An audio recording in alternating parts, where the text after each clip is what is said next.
भारत माता की, भारत माता की। महाराष्ट्र के गवर्नर सीपी राधाकृष्णन जी, यहां के लोकप्रिय मुख्यमंत्री श्रीमान एकनाथ शिंदे जी, डिप्टी सीएम देवेंद्र फडणवीस जी, अजित पवार जी, राज्य सरकार के अन्य मंत्रीगण, सांसद, विधायक, अन्य वरिष्ठ महानुभाव और महाराष्ट्र के मेरे प्यारे भाई और बहनों, महाराष्ट्राच्या देवी शक्तीचे 3.5 शक्तीपीठ तुळजापूरची आई भवानी, कोल्हापूरची महालक्ष्मी देवी, माहूरगडची जी आई रेणुका आणि बणीची सप्तशृंगी देवी यांना मी कोटी कोटी वंदन करतो।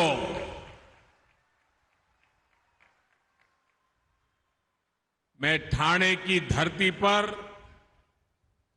श्री कोपिनेश्वर के चरणों में प्रणाम करता हूं। मैं छत्रपति शिवाजी महाराज और बाबा साहब आम्बेडकर को भी नमन करता हूं। भाइयों बहनों, आज एक मोठी आनंदाची बातमी घेऊन मी महाराष्ट्रात आलो आहे। केंद्र सरकारने आमच्या मराठी भाषेला अभिजात भाषेच दर्जा दिला आहे। ये केवल मराठी और महाराष्ट्र का ही सम्मान ऐसा नहीं है, ये उस परंपरा का सम्मान है जिसने देश को ज्ञान, दर्शन, अध्यात्म और साहित्य की समृद्ध संस्कृति दी है। मैं इसके लिए देश और दुनिया में मराठी बोलने वाले सभी लोगों को बधाई देता हूं। साथियों, नवरात्रि में मुझे एक के बाद एक अनेक विकास कार्यों के लोकार्पण और शिलान्यास का सौभाग्य भी मिल रहा है। ठाणे पहुंचने से पहले मैं वाशिम में था।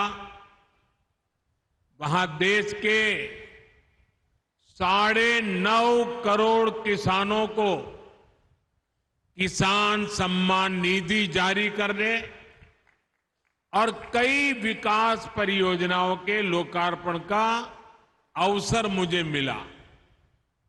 अब ठाणे में महाराष्ट्र के आधुनिक विकास के कई बड़े कीर्तिमान गढ़े जा रहे हैं। मुंबई एमएमआर और महाराष्ट्र के विकास की ये सुपर फास्ट स्पीड आज का दिन महाराष्ट्र के उज्जवल भविष्य की झलक दे रहा है। आज महायुति सरकार ने मुंबई एमएमआर में 30,000 करोड़ रुपए से ज्यादा के प्रोजेक्ट शुरू किए हैं।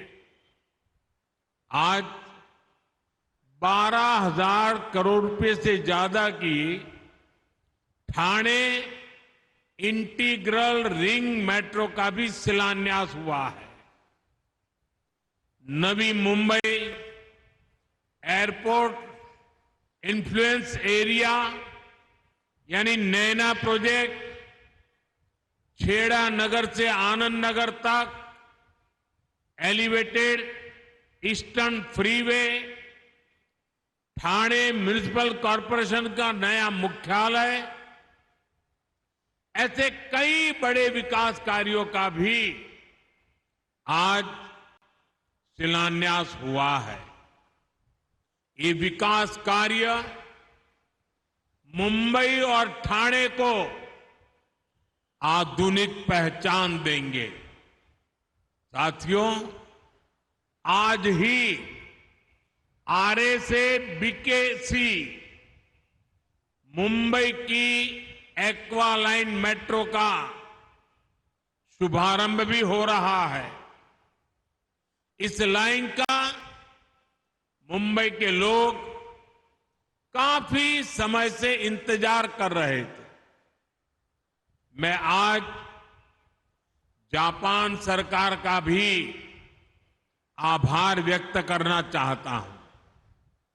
जापान ने जापानीज इंटरनेशनल कोऑपरेशन एजेंसी के जरिए इस प्रोजेक्ट में बहुत सहयोग दिया है। इसलिए ये मेट्रो एक तरह से भारत जापान मित्रता की भी प्रतीक है। भाइयों बहनों, ठाणे से बाला साहब ठाकरे को विशेष लगाव था। ये स्वर्गीय आनंद दिघे जी का भी शहर है। इस शहर ने देश को आनंदीबाई जोशी जैसी देश की पहली महिला डॉक्टर दी थी। आज हम इन विकास कार्यों के जरिए इन महान विभूतियों के संकल्प को भी पूरा कर रहे हैं। मैं इन सभी विकास कार्यों के लिए ठाणे मुंबई के सभी लोगों को, महाराष्ट्र के सभी लोगों को बधाई देता हूं। साथियों, आज हर देशवासी का एक ही लक्ष्य है, विकसित भारत। इसलिए हमारी सरकार का हर निर्णय, हर संकल्प, हर सपना विकसित भारत के लिए समर्पित है। इस लक्ष्य की प्राप्ति के लिए हमें मुंबई, ठाणे जैसे शहरों को फ्यूचर रेडी बनाना है। लेकिन इसके लिए हमें डबल मेहनत करनी पड़ रही है, क्योंकि हमें विकास भी करना है और कांग्रेस सरकारों के गड्ढों को भी भरना है। आप याद करिए, कांग्रेस और उसके सहयोगी मुंबई, ठाणे जैसे शहरों को किस तरफ लेकर जा रहे थे। शहर की आबादी बढ़ रही थी, ट्रैफिक बढ़ रहा था, लेकिन समाधान कोई नहीं था। मुंबई शहर देश की आर्थिक राजधानी, उसके थमने, ठप होने की आशंकाएं जताई जाने लगी थी। हमारी सरकार ने इस स्थिति को बदलने का प्रयास किया है। आज मुंबई महानगर में लगभग 300 किलोमीटर का मेट्रो नेटवर्क तैयार हो रहा है। आज मरीन ड्राइव से बांद्रा तक का सफर कोस्टल रोड से 12 मिनट में पूरा हो रहा है। अटल सेतु ने दक्षिण मुंबई और नवी मुंबई के बीच उस दूरी को भी कम कर दिया है। ऑरेंज गेट से मरीन ड्राइव भूमिगत टनल प्रोजेक्ट में तेजी आई है। ऐसे कितने ही प्रोजेक्ट हैं जो मैं गिनता जाऊं तो लंबा समय निकल जाएगा। वर्सोवा से Bandra sea bridge project, eastern freeway, Thane Borivali tunnel, Thane circular metro rail project, ऐसे प्रोजेक्ट से इन शहरों की तस्वीर बदल रही है। इसका बहुत बड़ा फायदा मुंबई के लोगों को होगा। इनसे मुंबई और आसपास के शहरों में मुश्किलें कम होगी। यहां रोजगार के नए मौके बनेंगे, यहां उद्योग धंधे बढ़ेंगे। साथियों, आज एक तरफ महायुति सरकार है जो महाराष्ट्र के विकास को ही अपना लक्ष्य मानती है। दूसरी ओर कांग्रेस और महाआघाड़ी वाले लोग हैं, उन्हें जब भी मौका मिलता है वो विकास के काम को ठप कर देते हैं। महाआघाड़ी वालों को विकास के कामों को सिर्फ लटकाना, अटकाना और भटकाना ही आता है। मुंबई मेट्रो खुद इसकी सबसे बड़ी गवाह है। मुंबई में मेट्रो लाइन 3 की शुरुआत देवेंद्र फडणवीस जी के मुख्यमंत्री रहते हुई थी। इसका 60% काम उनके कार्यकाल में हो भी गया था, लेकिन फिर महाआघाड़ी की सरकार आ गई। महाआघाड़ी वालों ने अपने अहंकार में मेट्रो का काम लटका दिया। 2.5 साल तक काम अटके रहने से प्रोजेक्ट की कीमत 14,000 करोड़ रुपए बढ़ गई। ये 14,000 करोड़ रुपया ये किसका पैसा था? क्या ये पैसा महाराष्ट्र का नहीं था? क्या ये पैसा महाराष्ट्र के नागरिकों का नहीं था? ये महाराष्ट्र के टैक्स पेयर्स की मेहनत का पैसा था। भाइयों बहनों, एक और काम पूरा करने वाली महायुति सरकार, दूसरी ओर विकास को रोकने वाले महाआघाड़ी के लोग। महाआघाड़ी ने अपने ट्रैक रिकॉर्ड से साबित किया है कि वो महाविकास विरोधी लोग हैं। इन्होंने अटल सेतु का विरोध किया था। इन्होंने मुंबई अहमदाबाद बुलेट ट्रेन को ठप करने की पूरी साजिश की। जब तक ये सत्ता में रहे, इन्होंने बुलेट ट्रेन के काम को आगे नहीं बढ़ने दिया।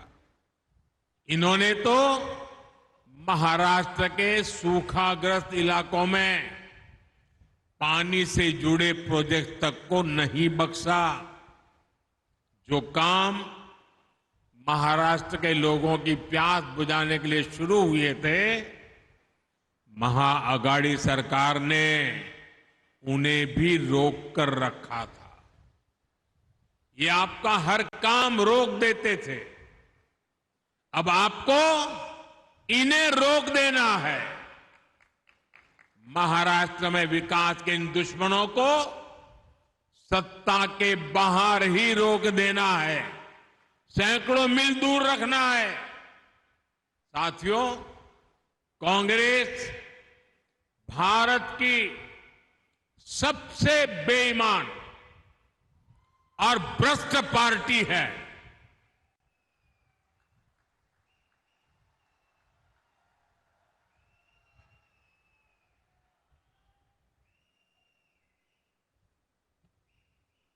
चाहे कोई भी दौर हो, कोई भी राज्य हो, कांग्रेस का चरित्र नहीं बदलता। आप पिछले एक हफ्ते का हाल देख लीजिए। कांग्रेस के एक सीएम का जमीन घोटाले में नाम सामने आया है। उनके एक मंत्री महिलाओं को गालियां दे रहे हैं, उन्हें अपमानित कर रहे हैं। हरियाणा में कांग्रेस नेता ड्रग्स के साथ पकड़े गए हैं। कांग्रेस चुनाव में बड़े बड़े वादे करती है, लेकिन सरकार बनने पर ये जनता के शोषण के नए नए तरीके खोजते हैं। आए दिन नए नए टैक्स लगाकर अपने घोटालों के लिए पैसा जुटाना, यही इनका एजेंडा होता है।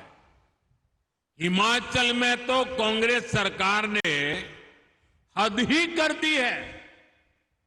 हिमाचल में कांग्रेस सरकार ने एक नया टैक्स लगाया है, आप कल्पना भी नहीं कर सकते। और इन्होंने क्या नया टैक्स लगाया है? उन्होंने नया टैक्स लगाया है टॉयलेट टैक्स। एक तरफ मोदी कह रहा है टॉयलेट बनाओ, और ये कह रहे हैं हम टॉयलेट पे टैक्स लगाएंगे।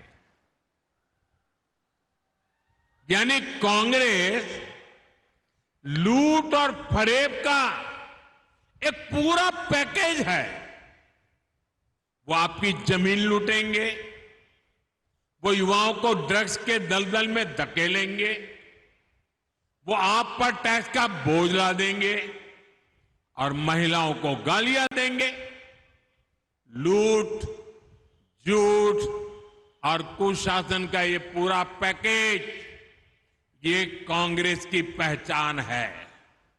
और याद रखिए, मैंने तो अभी सिर्फ पिछले कुछ दिनों की तस्वीर आपके सामने रखी है, और वो भी पूरी पूरी नहीं, क्योंकि समय का अभाव रहता है।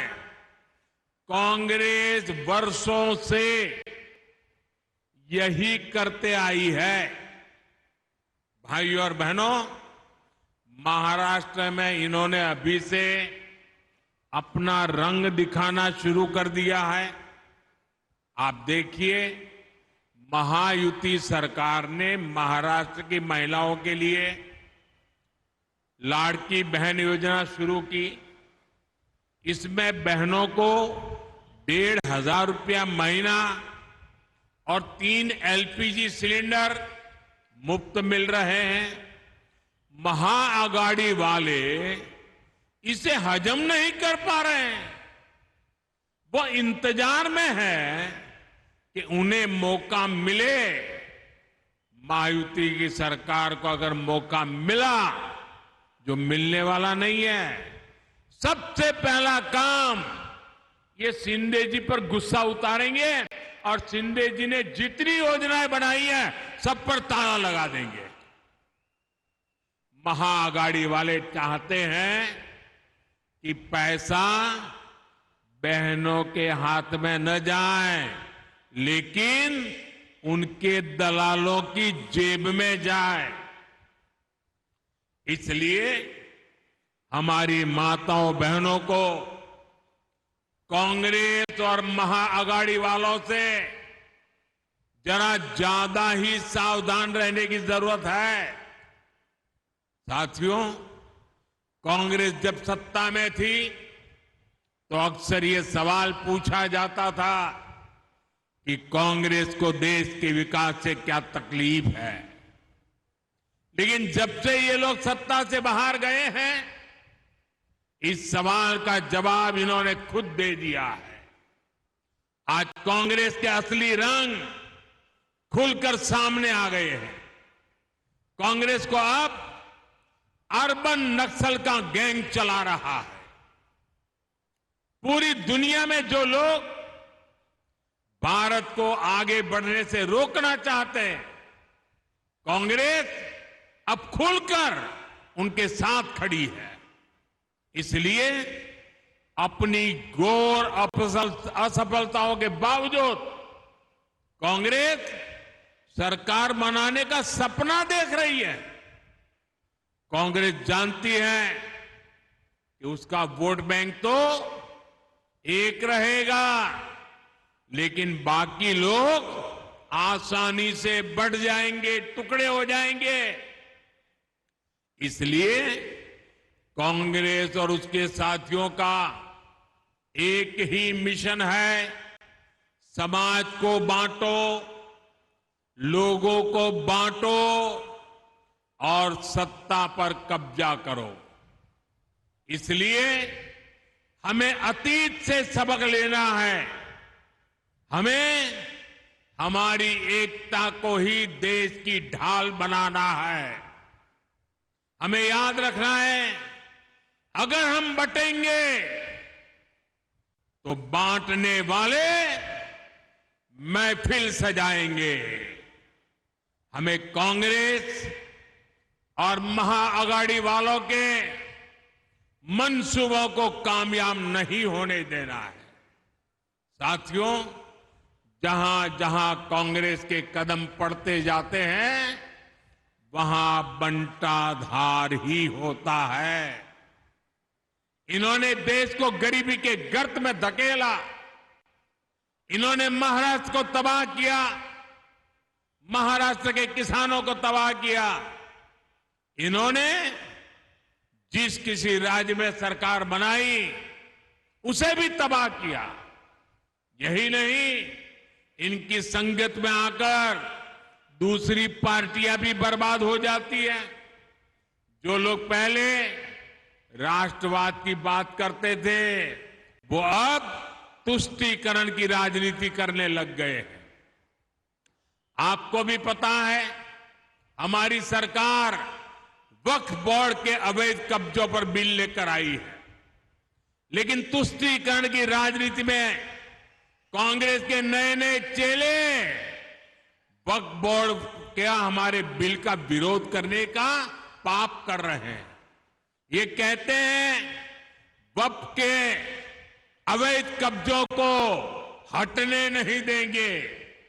यहां तक कि कांग्रेस के लोग वीर सावरकर जी के लिए अपशब्द बोलते हैं, उनका अपमान करते हैं। कांग्रेस के चेले तब भी उनके पीछे खड़े रहते हैं। आज कांग्रेस ऐलान कर रही है कि जम्मू कश्मीर में आर्टिकल 370 फिर वापस लागू करेंगे, और कांग्रेस के चेलों की बोलती बंद है। नया वोट बैंक बनाने के लिए विचारधारा का ऐसा पतन, कांग्रेस की ऐसी जी हुजूरी, कांग्रेस का भूत जिसके भी भीतर घुस जाए उसका यही हाल होता है। साथियों, आज देश को, महाराष्ट्र को एक ईमानदार और स्थिर नीतियों वाली सरकार की जरूरत है। ये काम केवल बीजेपी और महायुति सरकार ही कर सकती है, आगे बढ़ा सकती है।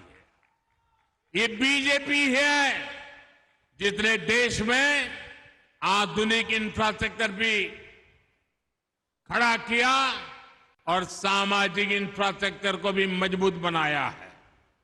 हमने हाईवेज, एक्सप्रेसवेज, रोडवेज और एयरपोर्ट्स के विकास का भी रिकॉर्ड बनाया है, और 25 करोड़ गरीबों को गरीबों से बाहर भी निकाला है। अभी हमें देश को और बहुत आगे लेकर जाना है। मुझे विश्वास है महाराष्ट्र का एक एक नागरिक इस संकल्प के साथ खड़ा है, एनडीए के साथ खड़ा है। हम साथ मिलकर महाराष्ट्र के सपनों को पूरा करेंगे। इसी विश्वास के साथ मैं फिर एक बार आप सबको सभी विकास की परियोजनाओं के लिए, विकास के ढेर सारे कामों के लिए बहुत बहुत बधाई देता हूं। मेरे साथ बोलिए भारत माता की, भारत माता की, भारत माता की। बहुत बहुत धन्यवाद। आपका संबोधन पूंजी के रूप में प्रेरणा का स्रोत बना रहेगा। मैं हृदय की गहराइयों से आपके प्रति आभार प्रकट करती हूं। धन्यवाद।